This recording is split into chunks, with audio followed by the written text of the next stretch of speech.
Ajang kecantikan kesandung lagi dugaan kasus pelecehan perempuan. Jadi Mila Maggie mundur dari ajang Miss World 2025. Maggie ini adalah finalis Miss World 2025 sekaligus Miss England 2024. Maggie ini mundur karena ngerasa diperlakukan kayak pelacur dan monyet pertunjukan selama jadi kontestan Miss World 2025. Maggie ini berangkat ke acara Miss World ke-71 di Hyderabad, India pada 7 Mei lalu.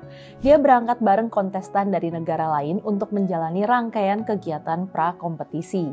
Dia dan kontestan yang lain mengikuti beragam kegiatan, mulai dari pemotretan, latihan, kunjungan sosial, sampai ketemu sponsor. Kegiatan ketemu sponsor ini diadakan berupa acara jamuan malam. Di sesi itu, dia dan para kontestan harusnya pakai gaun malam dan make up dari pagi sampai malam. Di satu meja ada 8 orang, 2 finalis dan 6 laki-laki kaya pemberi sponsor. Maggie ini mengaku dia dan kontestan lainnya itu diminta menghibur para tamu itu sebagai ucapan terima kasih. Dari sini, Mila itu ngerasa dia cuma dijadikan monyet pertunjukan tanpa jeda. Maggie coba memperkenalkan diri dan tujuannya ikut Miss World itu kepada para tamu.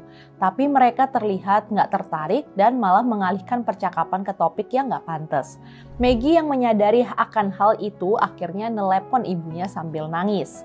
Dia ngerasa dirinya tuh dan kontestan lain tuh lagi dieksploitasi. Maggie pun mundur dari ajang itu pada 16 Mei 2025. Dia bilang Miss World udah ketinggalan zaman dan gak menghormati perempuan. Pihak Miss World membantah tudingan Maggie itu. Mereka merilis video yang memperlihatkan Maggie tersenyum, menyapa dan berterima kasih kepada para sponsor dan panitia. Katanya Maggie tampak bahagia selama acara. Kami yakin dia mengundurkan diri karena alasan pribadi. Maggie merespons.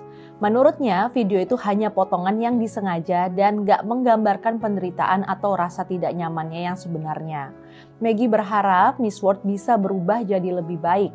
Kasus pelecehan di ajang kecantikan juga pernah loh terjadi di Miss Universe Indonesia 2023. Para finalis dipaksa telanjang bulat buat jalanin sesi pemotretan yang disaksikan beberapa laki-laki, termasuk staf panitia.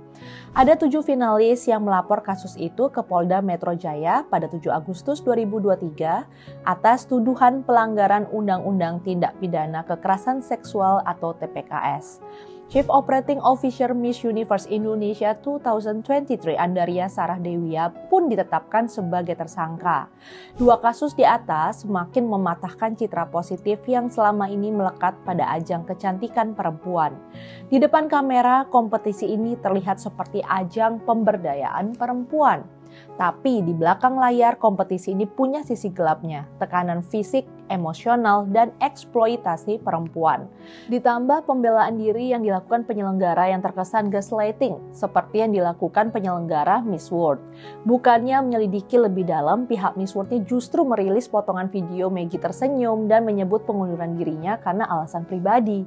Ini jelas bentuk gaslighting, yaitu menyangkal apa yang dialami korban dengan membuat narasi berbeda sehingga seolah-olah yang dialami korban tuh hanya masalah perasaan yang berlebihan. Ini budaya damage control yang sering dilakukan institusi besar buat menjaga citra bukan demi keadilan. Kasus Maggie lebih dari sekedar drama kontes kecantikan ya. Ini tuh adalah contoh nyata tentang institusi besar bisa mempertahankan wajah publik yang cantik sambil melestarikan relasi kuasa yang merugikan perempuan. Stop eksploitasi perempuan.